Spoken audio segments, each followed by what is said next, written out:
hence the term Jaminar. JDTAN and JDHTF exist to leverage knowledge and expertise in the diaspora for the benefit of our brothers and sisters back home.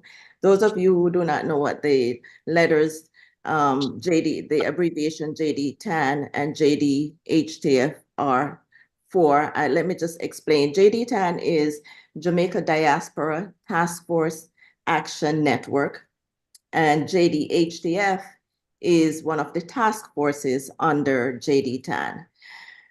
So we are here as a volunteer organization to leverage expertise and knowledge, as I said, here in the United States, so that we can, United States and the diaspora in general, so that we can help our Jamaicans back home. We have partnered with the Center for Cognitive Neuroscience and Aging at the University of Miami to bring you tonight's presentation, or Jaminar, which is the first in a series of 3 Jaminars under the umbrella topic of the Healthy Brain Initiative.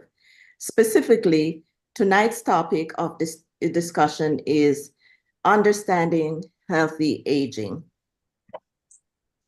Dr. Triana Abel Encarnacion is our presenter this evening. She is a medical doctor in the outreach coordinator at the Center for Cognitive Neuroscience and Aging at the University of Miami. With over 7 years experience in community education, she is passionate about educating others on topics such as nutrition, exercise, and brain health. Her main goal is to make clinical, medical, and scientific information clear and simple, thereby contributing to the health of our community. She's currently employed at the University of Miami and will be a psychiatrist, I suppose, in short order. So Yes. Please help me welcome Dr. Triana. And I hope we're gonna have a lot of fun tonight. She is passionate, as I said before, and she's ready to roll. So let's give her a warm welcome. Dr. Triana, the floor is yours. Thank you so much, Dr. Prey, for this wonderful introduction. To me, it's a pleasure to be here talking about healthy brain and talking about topics that might not be familiar for everybody and are very important for the community. So I am very I love to talk. I love to talk. I love to ask questions, and I also love to know the input of people when they hear these topics, because it's very important to start always knowing what people understand for healthy brain, what people understand for healthy aging. This is the main start before talking about anything that is complex. And I promise that today the topics will be so simple that you will take something home.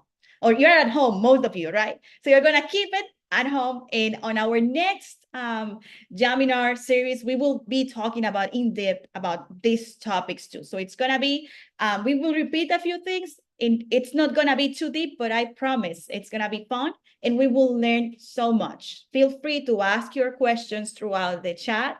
I don't have access to the chat to see the chat right now because I'm presenting, but at the end we can have the questions and I will be happy to answer anything I can answer. And if not, we will answer it on the next one, okay? So today... Dr. Triana, just to let you know, we're monitoring the chat. And if any questions come up, wonderful. We'll read them to you. Amazing. Thank you so much. So we are going to talk today about normal aging, or what is typical aging, also the trajectories of age-related cognitive changes. We will talk about dementia, about the umbrella term of dementia. Also, we will talk about the risk factors, a little bit about pharmacological treatment options, non-pharmacological treatment options, and common misconceptions about medications, and also a little bit about what we know about the supplements that are highly marketed outside, and about research, about what is your understanding about participating in research, and we will have the space for Q&A. But feel free that if you have a question or if you would like to say something at any point, please let me know and we can make it as a conversation as well. So my first question, when I start talking about healthy, normal aging, typical aging, is what are your thoughts?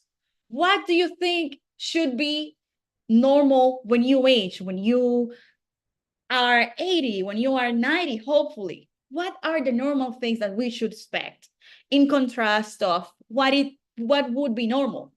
So if I ask to all of you, forgetting to turn off the stove 3 times a week, is this normal? Or maybe forgetting where you are standing right now, is this part of normal aging?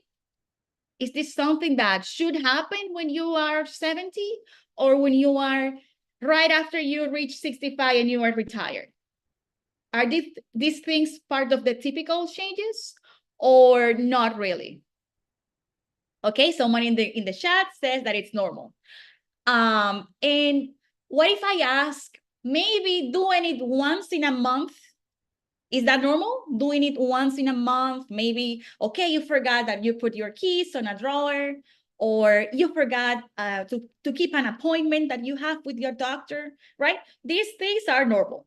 But when some of these things happen more often, is where we have to start checking in and saying, okay, this is not typical. This is not expected. Because the context, as somebody said on the group, on the chat, it's important. For example, if somebody's having a very stressful situation or is going through a very emotional stress or like depression, or maybe it's sick, it has like a chronic disease, it has been in the hospital for a few weeks, all of these things can change the way we age normally, right?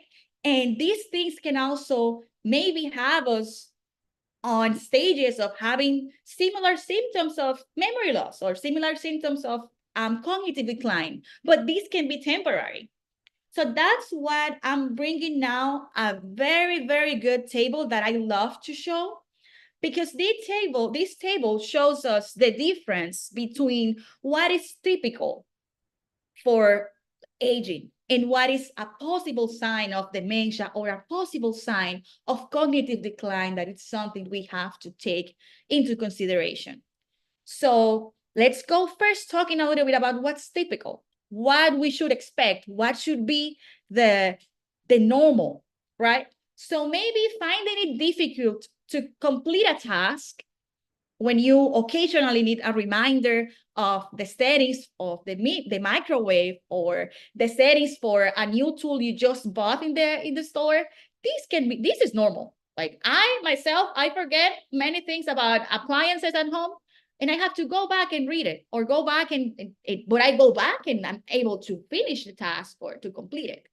Also, losing track of the date or the season, if you're retired or if you're under a lot of stress or you are a multitasker, it's normal that you can forget which day it is, or it's normal that you can forget like a date. Or maybe if you're under a lot of stress, you can forget the season, right?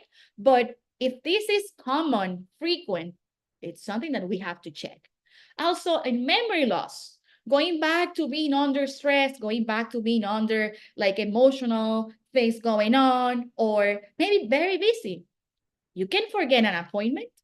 You can forget paying a bill.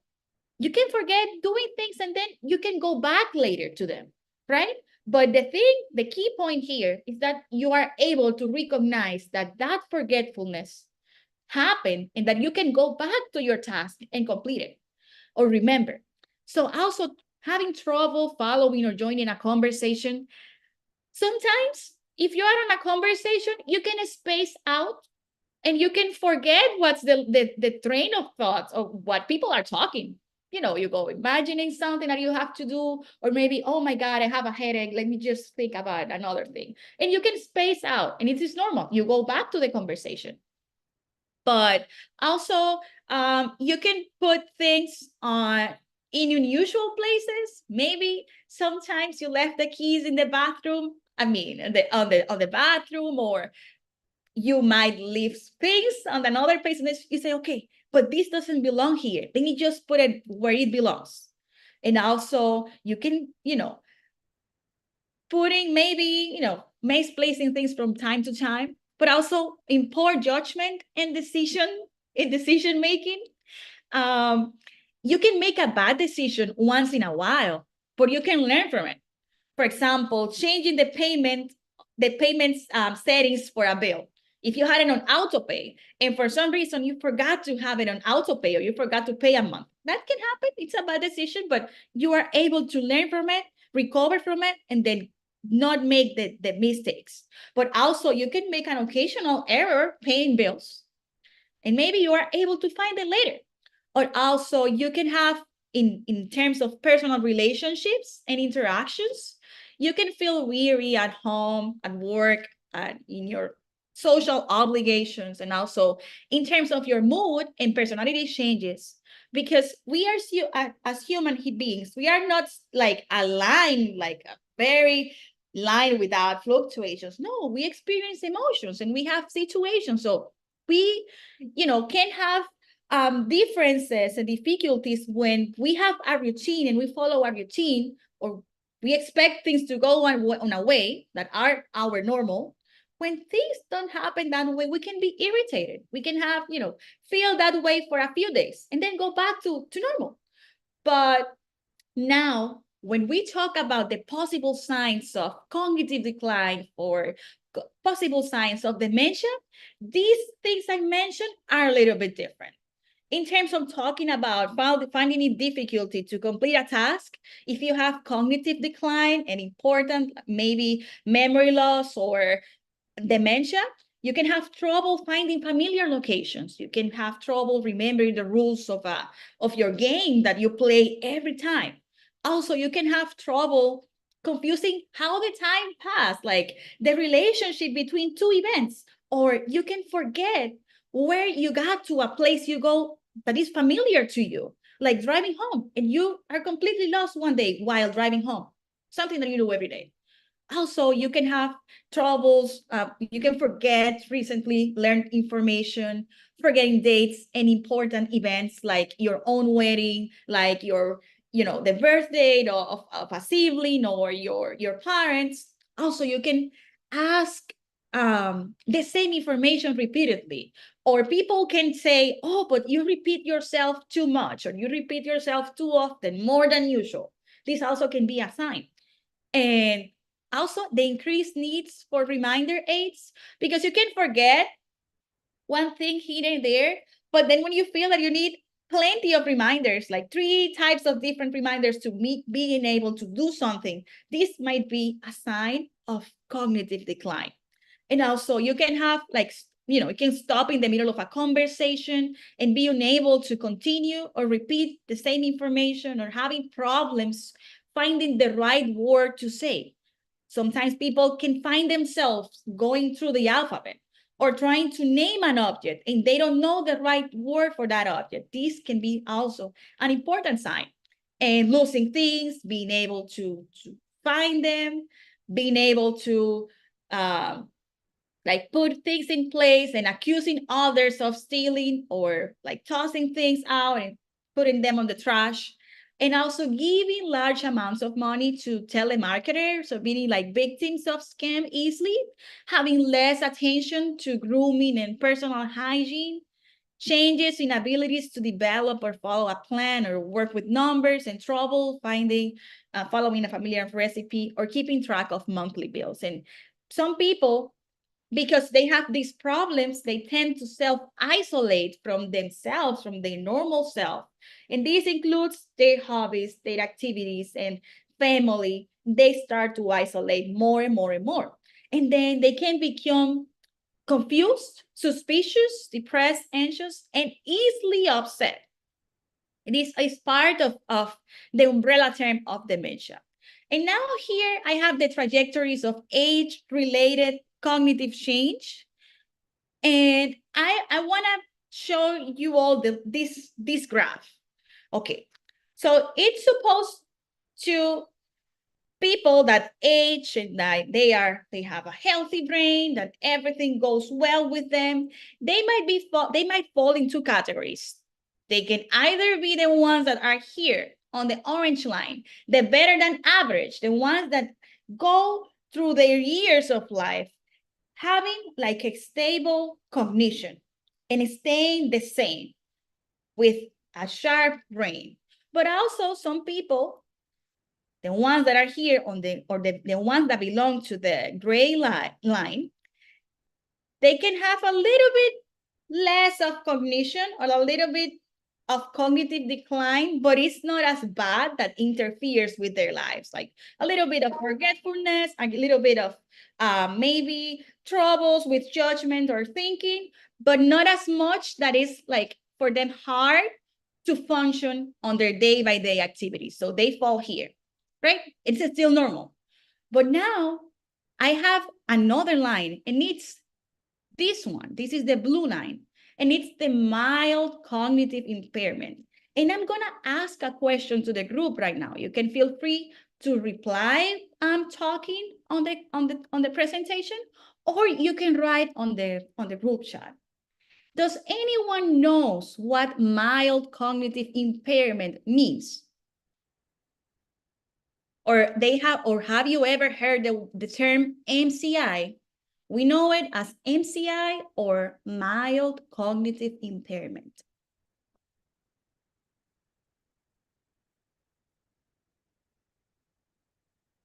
Okay. Okay, that's a good answer. Forgetting to pay the bills, it might be a sign of mild cognitive impairment, but mild cognitive impairment is like, I can say like the middle, in between of normal aging and abnormal aging, or we can say dementia. Mild cognitive impairment is basically a condition that we say it's characterized by a decline in the cognitive activities or in the cognitive abilities, and this includes judgment, thinking, memory. But it's, will be like people that have less cognition than what is expected for them at their age, but it's also can be like a borderline between normal aging and dementia. So this mild cognitive impairment, depending on the causes, can be reversible or can be not reversible. And what we can do is that if we know what is the cause and it's a reversible cause, people that are here almost in the borderline of becoming of having dementia, we can keep them on the line for longer. Or if the cause is reversible, we can keep them to the normal aging line. So, for example, a reversible cause can be maybe an emotional stressor or like constant stress, constant chronic stress. Bad sleep can give you mild cognitive impairment. Also, vitamin deficiency, like B12 deficiency, or even hormonal problems, such as like problems with your thyroid. So if we detect the cause and it's reversible, it's possible for someone to become from mild cognitive impairment to normal aging. But if not, this person has like a lot of chances to have dementia or to have like a non-reversible cause of MCI. And then if you are part of the purple line, that means that you will be progressing up to a point where you will lose your cognition, and there will be a point where you won't be able to do your day-by-day activities or to your independent activities of daily living. And then I have the umbrella. This is the umbrella of dementia. So basically, it's an umbrella term, and it's a collection of brain diseases that include memory loss, that include impaired judgment, also impaired thinking, cognition, and sometimes can come with behavioral changes and an inability to perform daily activities. So in this umbrella term, we have plenty of causes and plenty of dementias, as you can see. In our next presentation, I will be going in deeper into types of dementia, treatment, and how they are characterized, but I'm just gonna go over it in a very surface level for you to get like the message of why it's an umbrella term. So it's an umbrella term. The main and the most prevalent cause is Alzheimer's disease, which composes about 60% to 70% of dementia cases. It's characterized by amyloid plaques in the brain, and I'm going to explain that with a nice picture later. And the symptoms include impairment in memory, language, and visual spatial skills, like abilities to locate themselves. Where are them? Or where am I? This is part of the visual spatial, or looking at things, seeing at things. Also, when I mention every type of dementia, you will hear that although they all have the dementia term, they have Alzheimer's dementia or Alzheimer's disease, vascular dementia, vascular disease dementia. You will see that there are some things that are like characteristic for everyone. So they have like a manifestation. And this is important because every type of dementia, every one of these diseases has a different treatment depending on which type of disease you have. So it's important when you go to the doctor and you're going to get a diagnosis or an assessment, it's important to know which kind people have, because that way the treatment can be tailored and the treatment can be better for that specific person. It's not like that a one pill or a one medication or a one treatment fits all. It's tailored and it has to be specific. So the other type is the vascular dementia. It composes about like 10 to 20% of dementia cases. It's characterized by injury to the blood vessels, so high blood pressure, strokes, uncontrolled stroke, uncontrolled high blood pressure can cause vascular dementia. And like when people have any vascular disease in the brain. So the symptoms include impaired motor skills and judgment. Also, the frontotemporal dementia has around like 10% of dementia cases. There's a hand is up. There's a question. Oh, okay. Yes. Marsha, go ahead, please. Thank you. Good evening, everyone, and good evening, Dr. Triana. I have a question about your previous slide. About the MCI one? Yeah, the MCI specifically. How much do we know? I know there's a lot of research studies out there and a lot to know, but how much of MCI is correlated with stress of life, for example, mental health issues? Do we know how much? Or have we studied? How much? It depends. It depends because the thing with research is that we have research. And our research is on ideal individuals. Most of our research in MCI, it's on individuals that maybe they don't have a lot of stress factors. Or they don't have a lot of data on, for example, resilience. Or, for example, how much this person has been with severe mental illness for 20 years, for 30 years, because it's hard to find all that data to publish well. But what we know about it is that there are terms. For example, people that have severe depression is one example of it. When they have severe chronic depression, moderate to severe, we have the term that is pseudo dementia.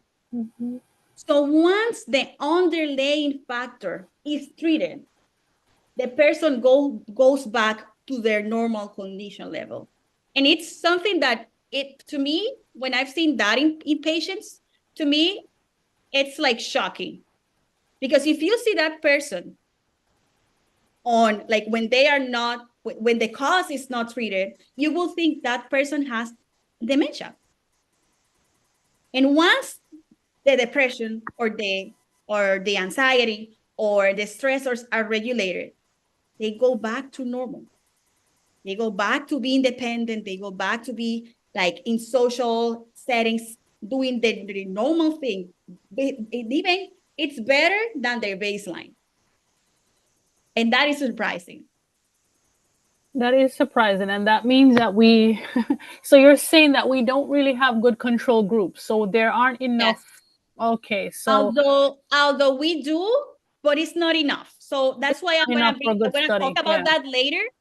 And also like the methods of us to detect early mild cognitive impairment are still growing. For example, at the Center for Cognitive Neuroscience, we have one of the instruments that it's proven to like detect early MCI. So that way we can help following the people for years to understand how they are changing. So it's part of the test we do at the center, for sure. Of course. We will go there. Yeah.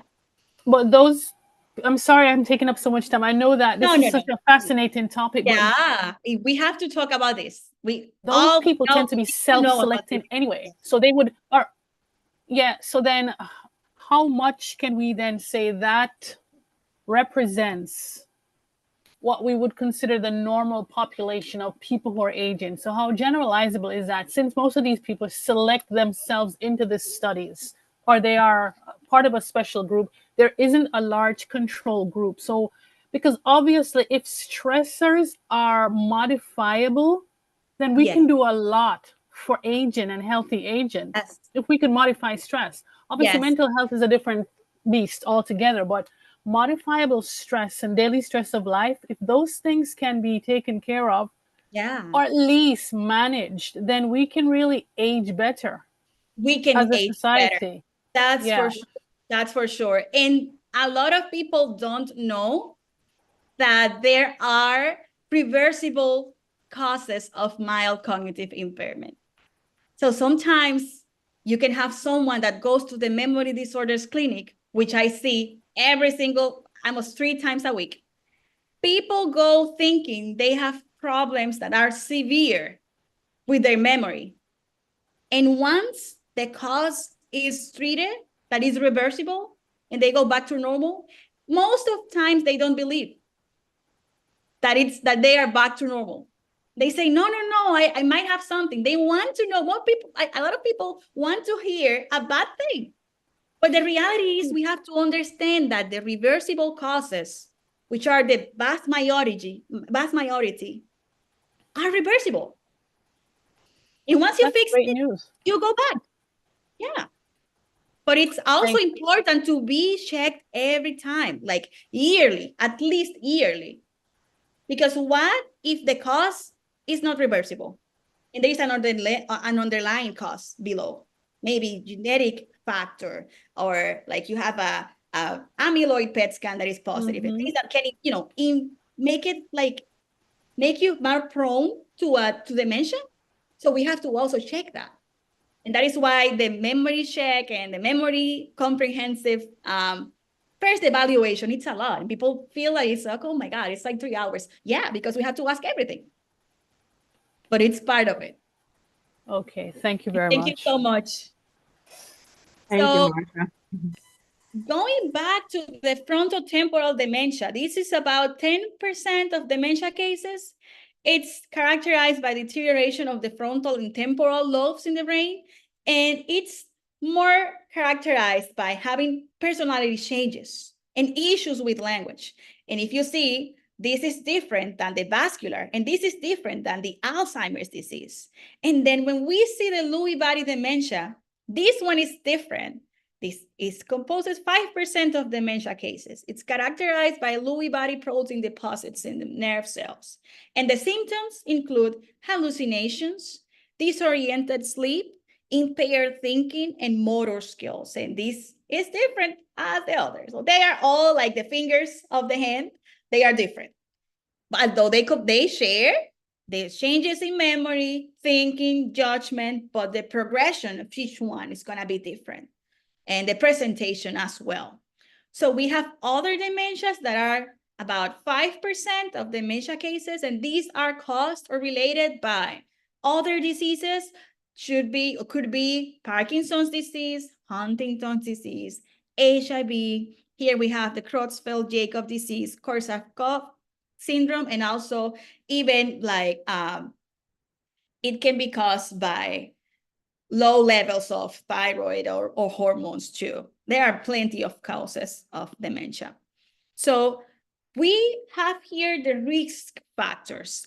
And I'm gonna go to the ones first here, the things that we might be able to change. For example, the more educated is a person, the less likely they are prone to have dementia.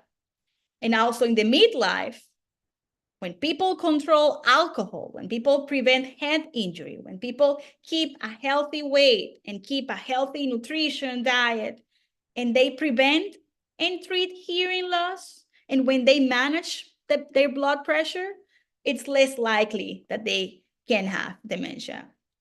And then in the later life, when they don't smoke, and by this I mean they will protect their blood vessels, they will protect their blood oxygen, and also when they connect with friends and family, they are not isolated, they are not more likely to be depressed or have like any mood disorders, or when they are active, when they avoid air pollution, when they treat depression, and when they manage diabetes, they are more likely to reduce the risk of dementia. And I have a question. Another question that when I mention hearing loss, I always get questions about that. And I want to know, what do you think about the hearing loss? Why the hearing loss can cause you dementia or can cause you cognitive decline? Any ideas?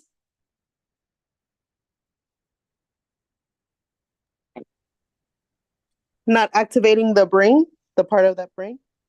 Yes, that is a good one, and that is one of the causes that there is evidence that says that if you have hearing loss, maybe some parts of hearing, of the analyzing the sound and interpretation of the sound, have to be with memory as well, and with judgment and thinking. So it's shared parts in the brain. But also there's another factor.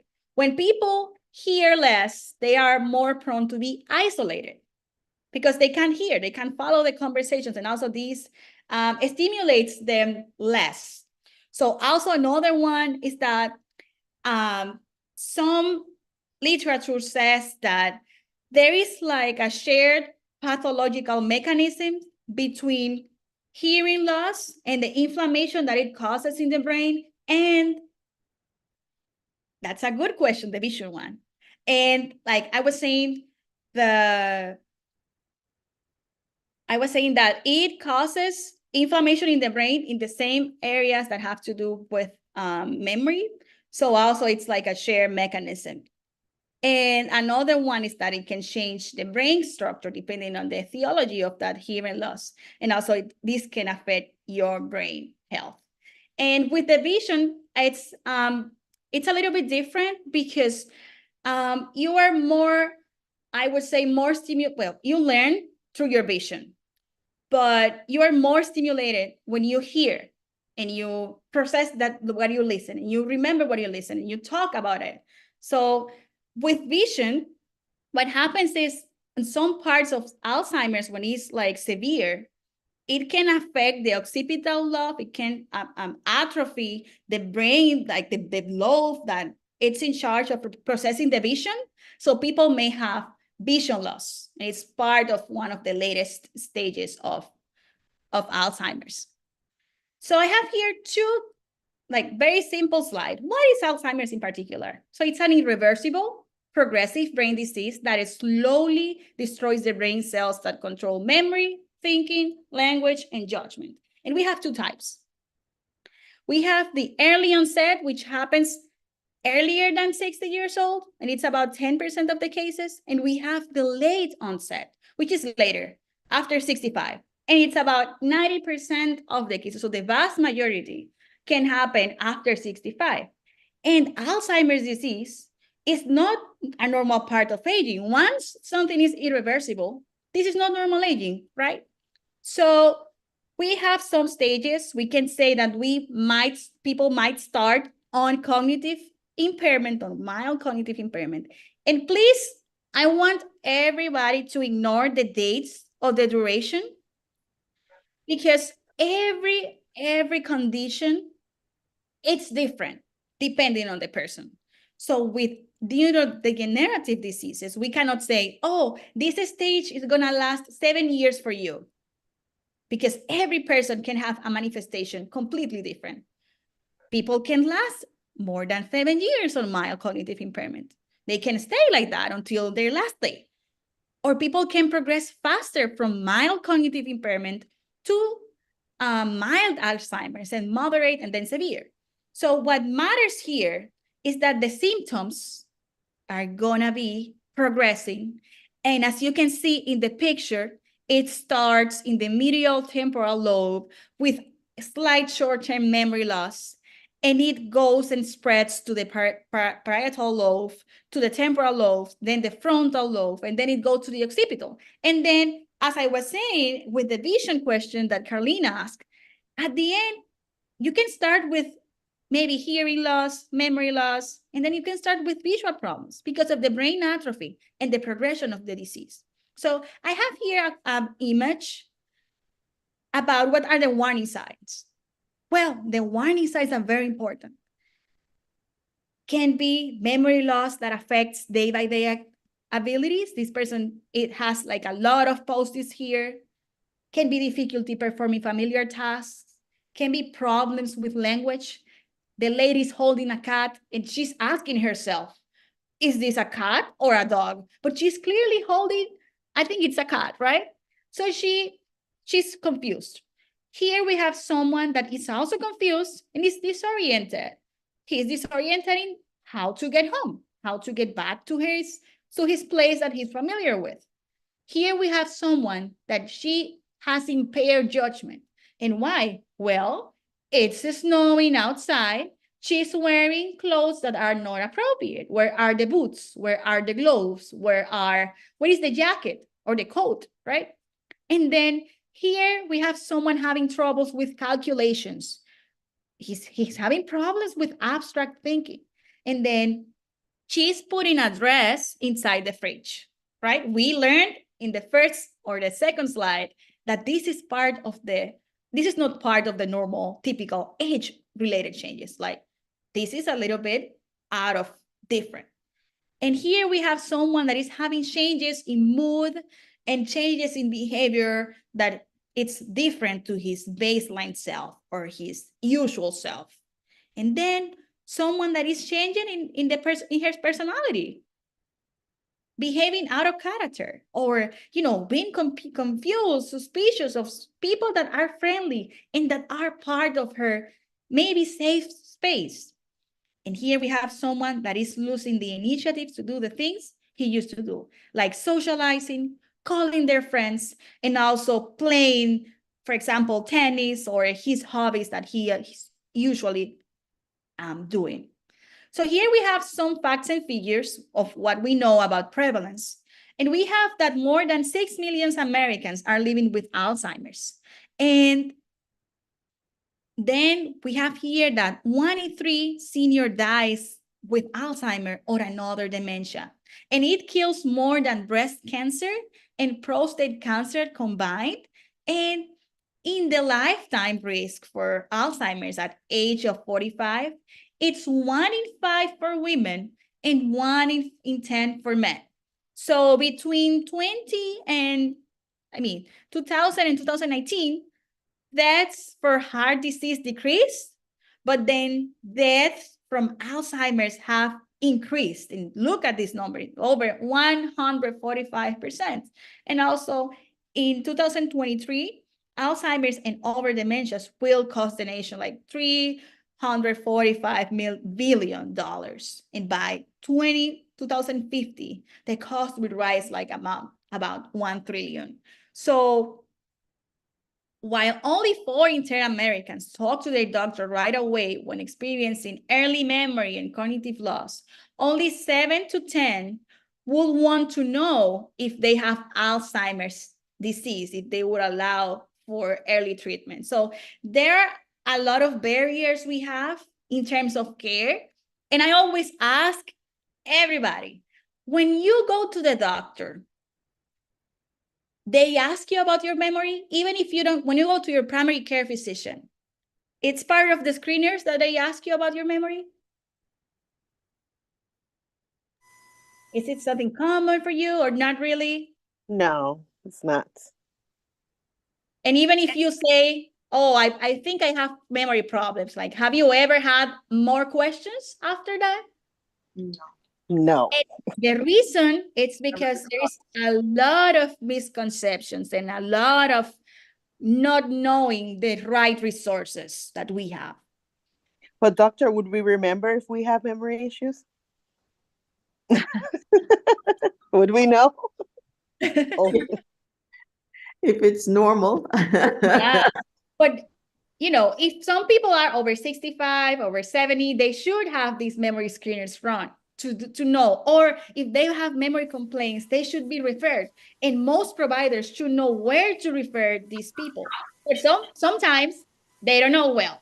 So there are a few, I would say, like reasons of that, of this. I would say sometimes there are language barriers, cultural barriers, medical professionals not believing or taking these concerns serious, or maybe the fact that on a clinical visit, we don't have, some of them don't have plenty of time to ask deeper, and they focus on, okay, blood pressure.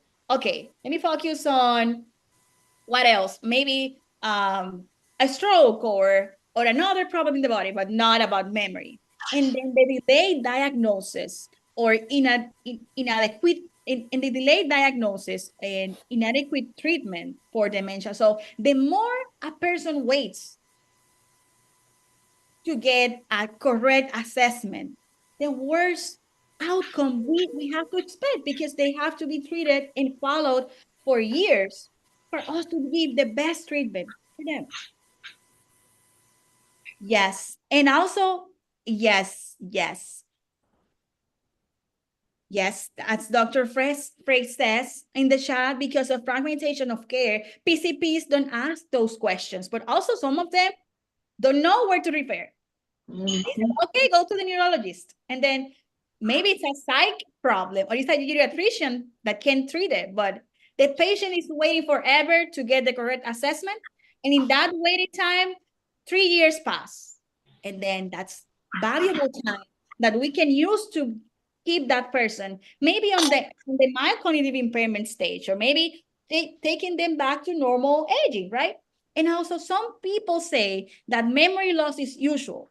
Yes, and sometimes it's part of cultural things, beliefs. Oh, he's older, he's slowing down, it's normal. But when the person is not able to follow the conversation, or when the person is more isolated, that is a warning sign, correct? So we have to take all of this into consideration. And now I'm gonna There's be a question. Yes. There's another question. Marcia, Yes. go ahead. It was just a quick comment. For people who are younger, I don't think it's likely that my physicians do not ask me about memory loss. Yeah. They should maybe eventually, If but you if have you complaints, they should. If you right, have. no, I don't. No, I don't. But if you are an older individual, right, and you're, let's say you're in your 70s, mid 70s, late 70s or older, is it likely? I mean, there are other morbidities for people of that age. Yes. Normal sometimes. Is hearing loss, or not, sorry, not hearing, is memory loss something that the physician would concentrate on in that group when they have Well, other yeah, presentations?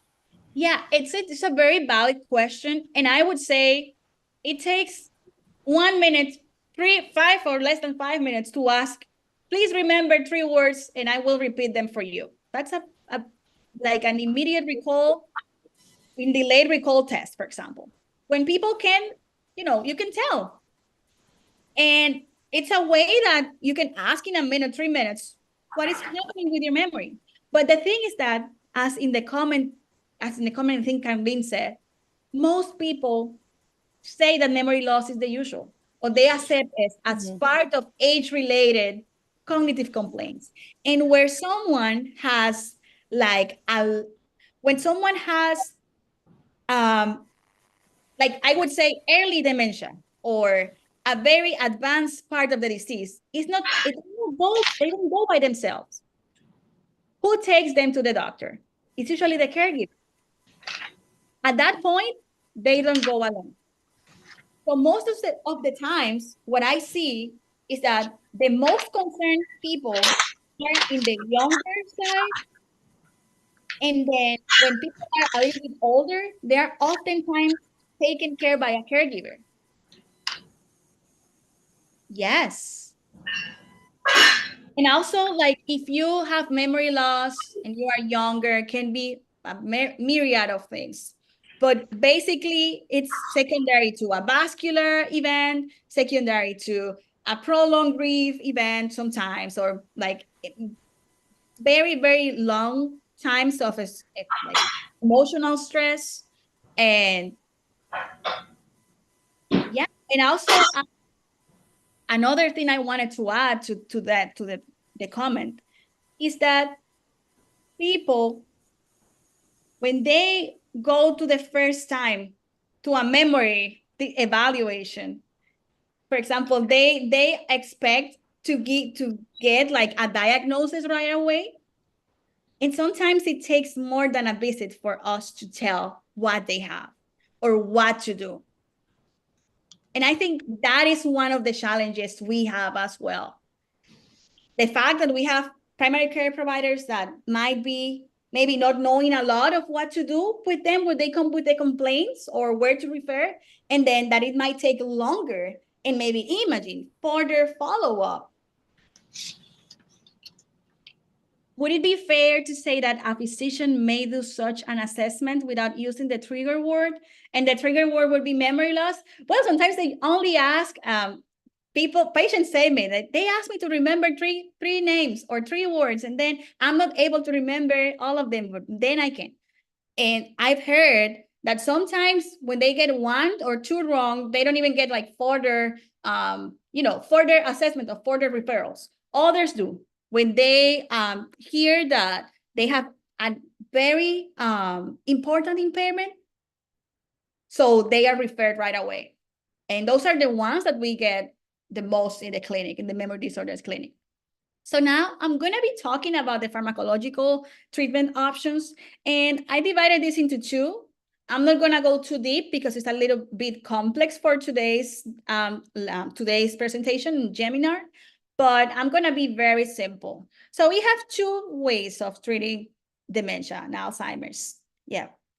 We have the symptom improving drugs, and we have the disease modifying drugs. So we have symptom improving in where we want to improve the symptoms. We don't have a treatment, like we have a treatment, but it's not a cure. We don't have a cure, we have a treatment. So we want to protect the brain from substances that accumulate. We have to protect the brain for example, a neurotransmitter that is going to affect the nerves. So we're going to keep the brain intact and also keep the person more balanced.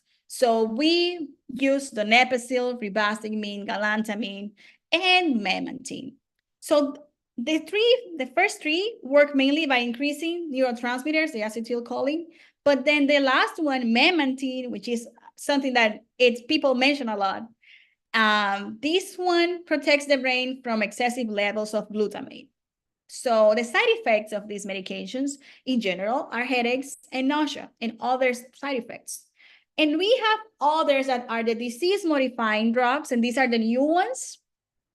And we're going to go deeper on these topics on the further presentations, but these 2 are very new. These are intravenous intravenous drugs that are monoclonal antibodies, and they target the disease directly, removing the beta amyloid plaques that I mentioned that were the cause of Alzheimer's. So I'm going to give a little bit of an image for us to imagine what this means.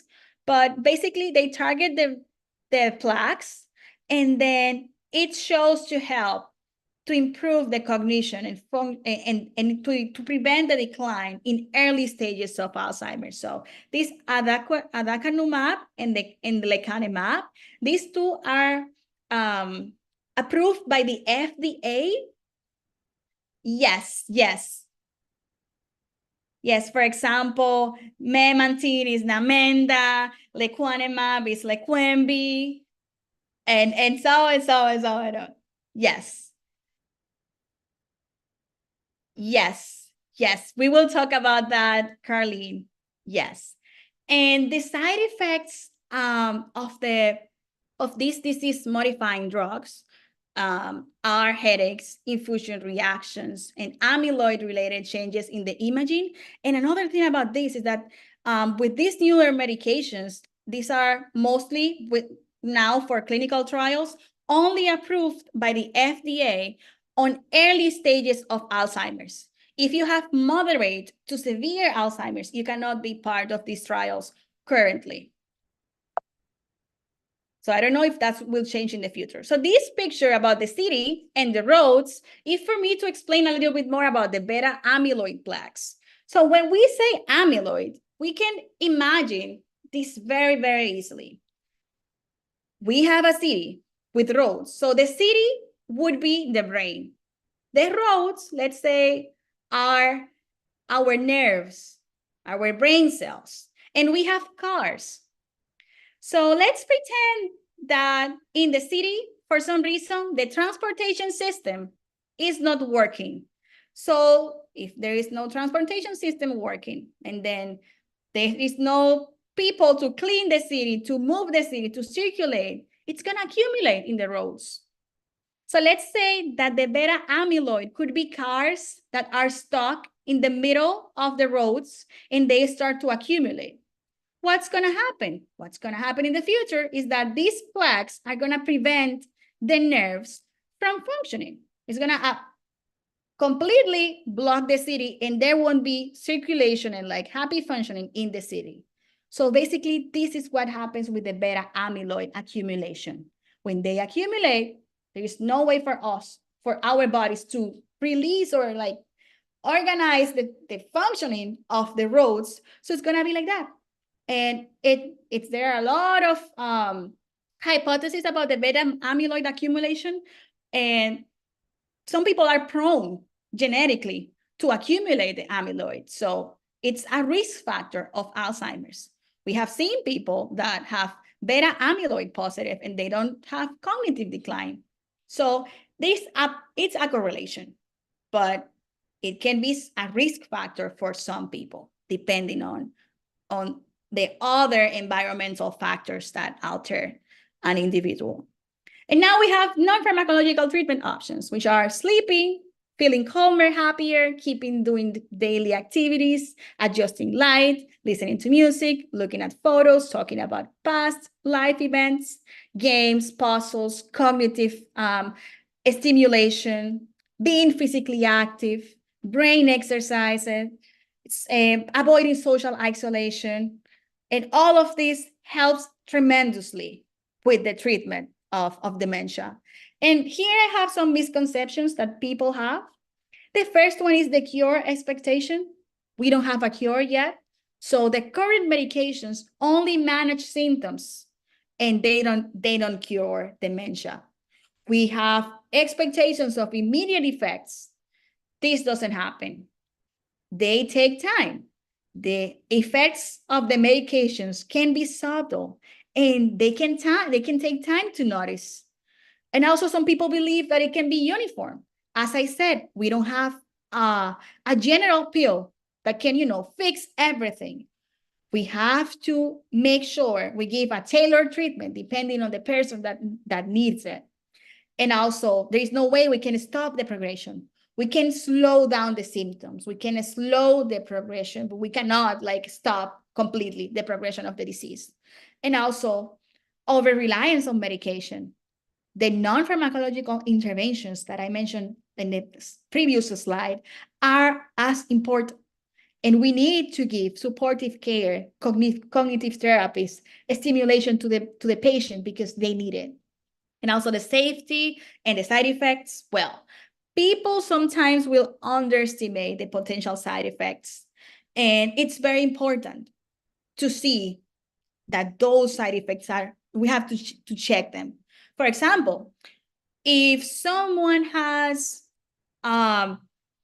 dehydration because they had nausea and vomiting because of a side effect of a medication, that dehydration can put them for 3 days on the hospital. And this can alter them more after they are out of the hospital So we can prevent that when checking the safety and when checking the side effects, and also like not playing with the medications that the physician or the provider gave to the patient, because it's not that if I don't see anything, I'm gonna remove that medication just because. All these medications have side effects, and also they can be like withdrawal symptoms. So we have to be very careful when we try to change a treatment plan. These always have to be checked by the prescriber provider. And what we know about these highly marketed supplements, I'm going to share just a little bit of the most common ones. But we have omega-3 fatty acids, and they are marketed as that they are going to help you with slowing dementia, but this has not been conclusive. We also have, although it's very important for brain health, and by bringing up these supplements, I'm not saying you cannot take them. I'm just saying you have to take them, but not over relying on them as like a way to prevent or a way to, to avoid the future. We don't know. So it's important to take the medication, to take supplements, but always saying or expressing that you take this, because if you take another medication, there can be an interaction. So it's important to stay away from interactions that can be harmful to the body. We have the ginkgo biloba, and it's marketed as a memory enhancement. However, we have mixed results regarding the effectiveness in dementia treatment. And then we have the aquaporine, which is the Prevagen, and this is a protein that comes from the jellyfish, marketed as something that can improve the memory. And it's promoted with people with memory issues, but the efficacy and the safety has been subjects of debate because of the lack of data of this helping individuals to increase the cognition. Also, we have the curcumin, which is one of the, it's like I could say part of the turmeric, or one of the substances of the turmeric. And it has been studied because it's a very highly anti-inflammatory, especially when combined with black pepper. And it's like a great antioxidant. But we don't have conclusive evidence to use in dementia. So it's always important to tell, okay, let me ask if I can give this to my loved one. Or let me ask if it's going to interact with another medication. And the vitamin D, some studies suggest that it can slow the progression of Alzheimer's, but high doses can increase the risk of hemorrhagic stroke or interact with other medications, as it's like vitamin D, and it's a liposoluble vitamin. So here I have the journey, and this is one of my last slides about what can someone expect when they get a referral to go to one specialist. Well, if you have cognitive concerns, the first part is, to go to the initial primary care visits. And then in your primary care provider can conduct a physical exam and a very simple cognitive test, or they can just go and refer you to another provider. And this specialist, if you get a diagnosis of MCI, this specialist can be a neurologist, can be a psychiatrist, can be a geriatric psychiatrist. This person can conduct further evaluations, can be a battery of neuropsychological testing, or can be a simple test that can last like 30 minutes. But if the evaluations confirm MCI, you probably will get biomarker and imaging. And then with those two, we can give you a diagnosis. And if the test and imaging show that you have accumulation of beta amyloid, or if you return with more concerns, we can provide medication. And if the treatment is started and you have regular visits yearly, every 6 months, depending on the provider, well, we can monitor and we can evaluate you to see if the treatment is working well. And then I have some thoughts here. I'm going to read 2 of them. So some people believe that, for example, I don't ask or I don't talk to my doctor because it doesn't seem like that's a big of a deal. Not yet. It would have to be something dramatic. Losing my train of thought is not enough. And this goes back to the comment. I think it was Carlene that said that she said, said that some people say that it's usual, that it's part of it. And then here, there is another one that says, my friend has the same issues. We laugh about it. But if he said to go to a doctor, maybe I would go in a minute. I respect what he says. So this person depends on like help or like the initiative of a friend to go to the doctor. And also some people keep them under wraps. They say it's just something that I don't really think about all that often. I'm pretty sure that I will talk to the doctor, but they will have to come, or they will be the ones to bring that up. Like, we shouldn't wait until it's the doctor that asks us about the memory. If this is something concerning to a point where your loved ones are saying, okay, this is something that happens too often, it's important to bring that up in your next physician or your next provider visit.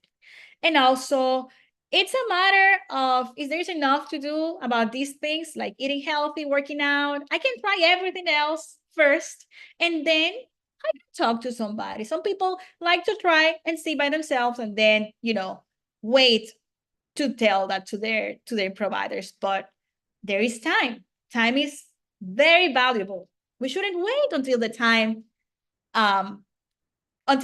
passes by and passes like a year, 5 years, and then there are causes that are reversible. When once there are there has been too many years in between, maybe those causes that were reversible in the past were not, or are not in the present time. So it's important to always be mindful about that.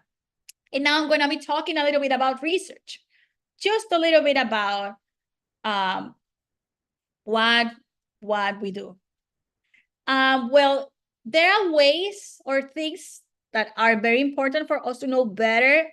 How can we detect early? How can we actually think about or generate new tests that are non-invasive, that can tell us the whole brain function without, you know, having interventions that are extreme on people? So that's why we have research. And I want to know, what are your thoughts on participating in clinical research? Like, do you think all research involve medications, or they are invasive? Or you think that you won't get a feedback of what happened with your brain if you participate in research? Have you ever had an experience with research about brain? No. Any ideas of what is happening? As far as participating in clinical trials, I mean, there's a lot of controversy about what groups are enrolled, which particular parts of the population doesn't get recruited into clinical trials. Yeah. Obviously, there are some groups that are not appropriate. Children, some children are not. Women who are, pregnant, for example. But I do think that it is important that all groups of people understand the importance of all different types of clinical trials, not just for memory research, but other types of research, and certain subgroups of the population don't get enrolled. Certain socioeconomic parts of the population just don't get enrolled. Yeah. And I mean, I'm going to ask you a very quick question. Again, my apologies to everyone for No worries. This is the space for us to have this conversation. Hugging the conversation. But is there any possibility that in our next discussions that we can talk about the role of culture in memory, memory care and memory, how memories progress or decline, and what certain cultures and how we manage aging? Can we have a conversation around that? Okay, thank you. And I apologize for being a little bit this is my main aggressive.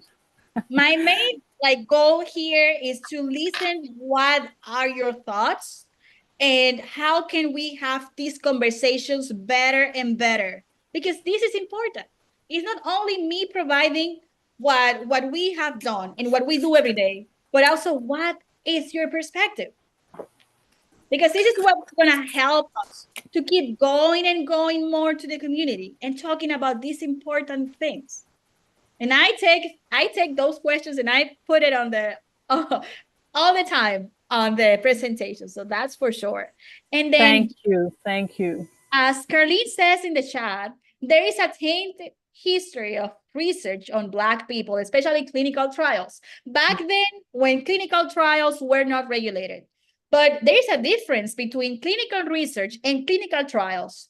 And the first difference is that clinical trials involve a drug or a device or an intervention with a device drug that can have potential side effects, whereas clinical research is basically non-invasive or as minimum invasive as it can be. Like maybe the most invasive things that you can get on clinical research could be currently a PET scan, an amyloid PET scan, or in our case, PET scan, MRI, and like blood sample. That's it. Okay, maybe it's a lot of blood, maybe it's a lot of blood, a few tubes, but it's part of it.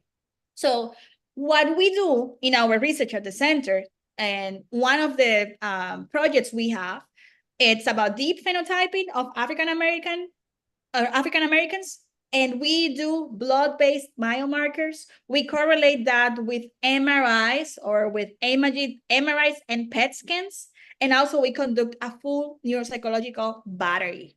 So what this shows us is how is the brain in the structures, how is the brain in the genes or the blood-based biomarkers, and how is the brain neuropsychologically with the test and the novel cognitive test we have at the center. So it's a way of seeing the brain from different perspectives, and after that, going to a conclusion. So what we do after, if we find something relevant, is that we can have with you a feedback session if you want. So this feedback session is brief. It's not like sending you papers, but it tells you, okay, you should go to a memory disorders clinic, or you can go to our memory disorders clinic. And that way you can know better how is your brain functioning. And this is also available if you don't have any, like, if you don't have anything. Yes. Research is not promoted among primary care physicians, plus using the word research conjures up negativity. So yes, so there needs to be other ways to get it across. And also, I would say that people, when they hear research, they think about like a laboratory. They think about people wearing white coats. They think about like, you know, like the movies, like the sci-fi movies, like being in a lab with a coat and like the glasses and gloves. But it's not like that. It's actually, if it's about memory loss, it's more dynamic than that. It's like real people talking to you and interacting with you. It's a little bit tiring because the neuropsychological testing take a lot of time. But it's, you know, part of us knowing and having a better sample. Another thing I wanted to say is that in research, we need representation. The data we have about memory loss and about memory decline and about cognitive decline, it's based on like white Caucasian people or people that are monolingual or people that are like certain groups, and we need more diversity. Without that diversity, we cannot find the most appropriate treatments because it can happen. For example, when we talk about blood pressure medication doesn't work at like on all the ethnicities or all the races. It doesn't work. Some can work, for example, for Afro-Caribbeans. Some can work from white Caucasians. So it depends. So that's the same thing on healthy aging. Yes, I think I've heard about all of us. It's like a genomics research. I think it's like a deep like phenotyping as well, but it's among all the races. Yeah. Yes, and the University of Miami is promoting it. I remember, I think it was the last 2 years or so, or maybe more. I went to my primary doctor at the UM, and they explained it to me. They had some research assistants in the office explaining to every patient who came in that day what all of our research was about. And it's basically to include people of color in research. Yeah. And it's because, like, I would say that we don't know enough and we should know more. And it's one of the things that we are finding in the center. Like, it's different. Even the scales we have about the scales that tell if someone is cognitive impaired are Mhm. different. If we Yep. don't have the sample to compare that group with the group that it's supposed to be on a certain way, we don't know. Yes. The more representative the research is, the Mhm. best is to develop better novel measures. That those measures in the future are gonna serve us, are gonna serve me in 40 years or in 30 years. So that's why the efforts in research are important. So I also here have some data. I'm going to expand that for the next presentation. So older African Americans are about 2 times as likely to have Alzheimer's or other dementias as older white Caucasians. Cumulative risk of dementia among first-degree relatives is 43.7% for African Americans. And the number of African Americans aged 65 and over will be more than double, from 2.7 million in 1995 to 6.9 million by 2030. And the number of African Americans overgrowing rapidly from 2017, 2000 over 2077 in 1995 to 1.6 million in 2050. This is African Americans over 85 years and older. So we are aging, and the aging population in the next years is going to be more and more diverse. So when the time comes, we need representation in research, but also we need to find treatments that are tailored to us. And yeah, so this is our flyer. This is our center, part of our team at the center. This is a little bit updated, well, not updated. It's like 2 years or 3 years old picture. And then we're going to update it soon. We're going to have the headshot soon. And here, let's open for the Q&A. And I know I spoke for a little while, but it was a wonderful, wonderful presentation. Please feel free to ask anything or comment on the presentation. Was excellent, Dr. Turner. It was Yeah. wonderful. I do have a question that it seems like or maybe is it a misperception that we have more and more of these diagnoses in these last 2 years. It's just that's how it feels. Is it because maybe we have more older people, or Yeah.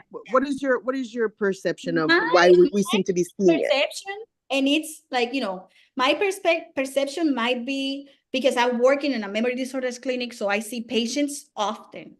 And I've seen that there is more, I would say, more aging people, of course, but also more knowledge. More knowledge. That's what I think. I would say that before, when people were older, they were isolated. And for example, I am from Dominican Republic, from the Caribbean as well. So in the Dominican Republic, when I was younger, I remember seeing the older adults a little bit isolated. When they turned 90, they didn't speak. And when I asked, why isn't this person talking to us? Or when I imagined that, the answer was because they are old. And that was not the answer. Probably those people had hearing loss.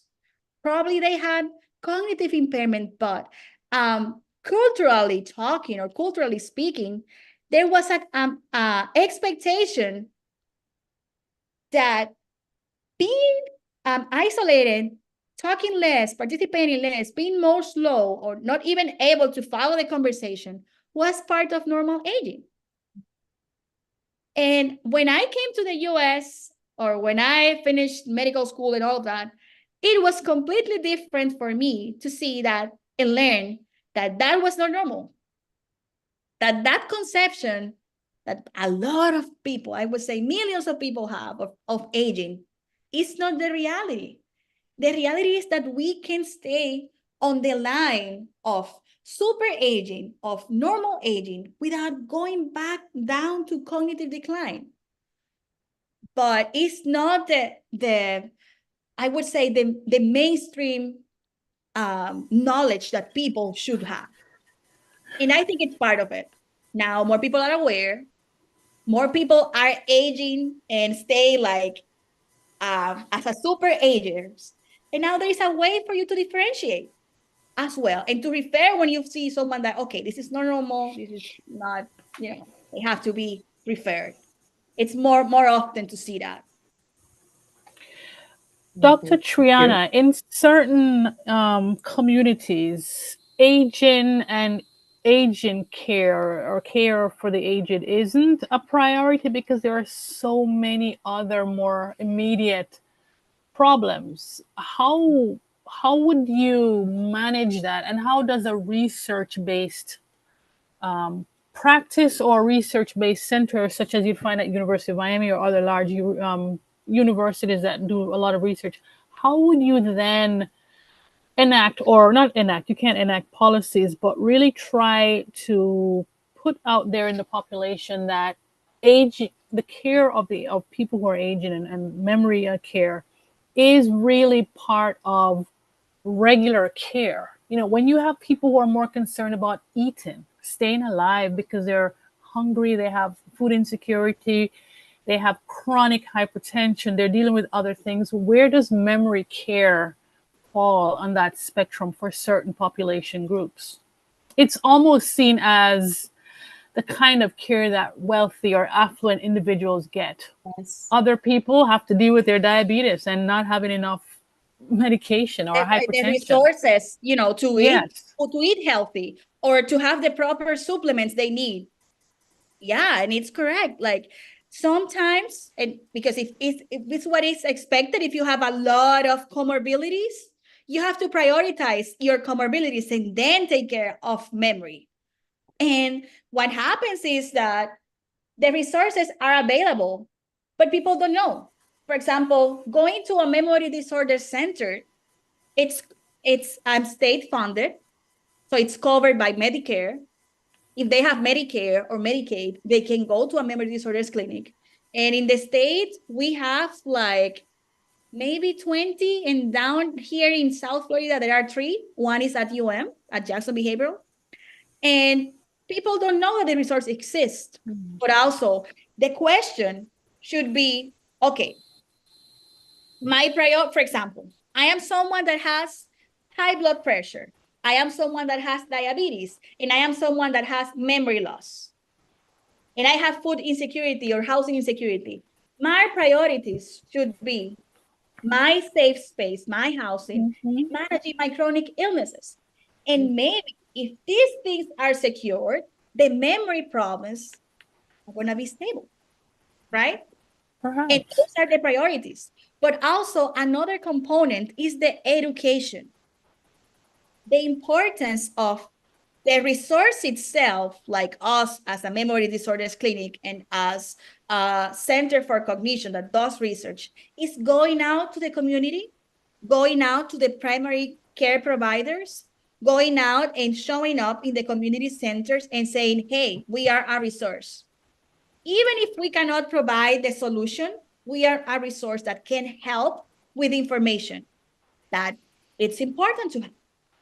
And it's a good start, but it's like I would say that my dream is that we have a memory disorders clinic everywhere, but the priority should be right now providing to the community basic education and being present. Okay, we are here. Please come to us. It's possible for you to come to us. And I think that's a great start.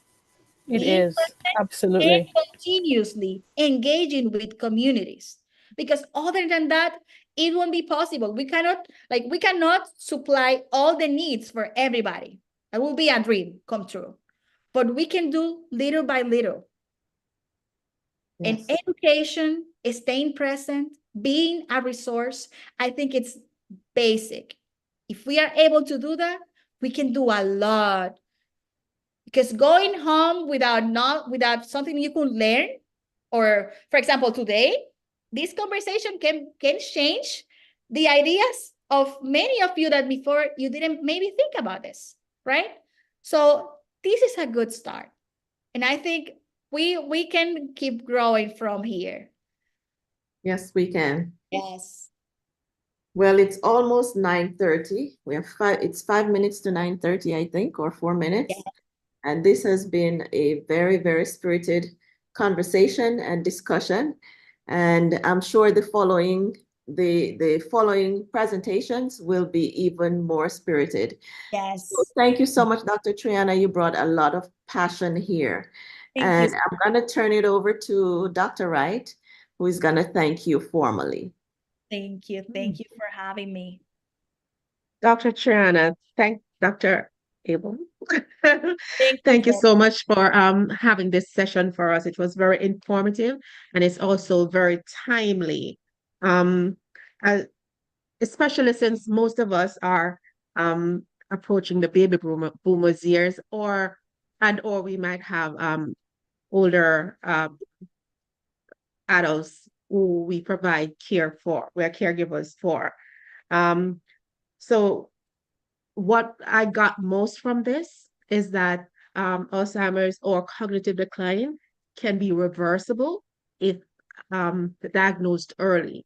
And I think for most of us, that's a takeaway.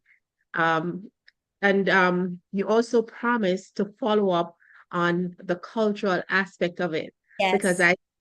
I honestly believe that most of us are of the opinion that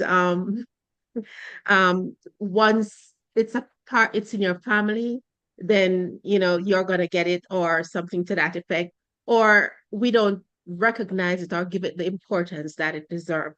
So I want to thank you again for doing this, and we're looking Thank you forward so much to for having me. collaborating with you at Center Yes. in the future. And I wanted to say that the take-home message, I know I'm going to repeat a few of the things that I said today, but it's that if detected early, any cognitive decline can be properly assessed, properly, treated, and we can do something. We are not going to cure, but we can do something that is better than doing what we should. And the time eventually will come when science will be more advanced and we will find better treatments. And we are fighting to find a cure. In the meantime, we can properly assess and work and help people. Okay? Thank you so much again.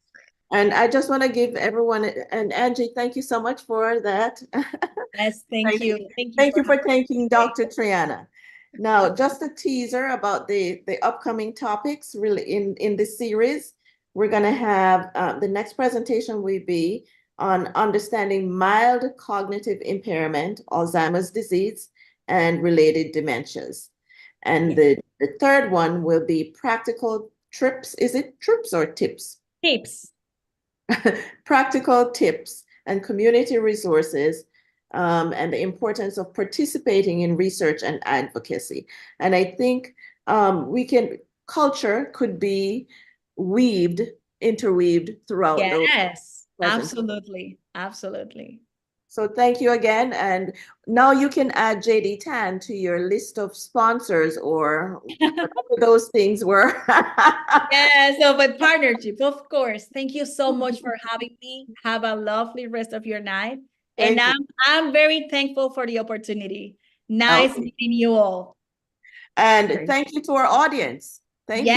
Without you, we would not have had the questions were amazing. I'm gonna use those questions for the future presentations for sure. Yes. Thank you so much for the insights.